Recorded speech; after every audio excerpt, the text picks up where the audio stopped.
Stiamo probabilmente vivendo un momento storico, di valore storico per l'informatica medica. Gli spostamenti dei pazienti e delle prestazioni tra zone territoriali diverse, tra regioni diverse, addirittura tra stati diversi e tra strutture sanitarie che le erogano, ci obbligano a portare con loro le informazioni e a fare in modo che le informazioni vengano lette correttamente, con sicurezza e qualità da tutte le strutture. Per fare ciò abbiamo alcuni strumenti validati a livello dei tecnici esperti della materia e a livello delle istituzioni nei tavoli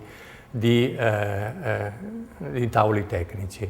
E questi strumenti sono costituiti dal documento clinico digitale e dalle codifiche che stanno all'interno. I risultati di laboratorio, ad esempio, vengono inseriti in rapporti digitali strutturati mediante queste regole e vengono identificati mediante codici.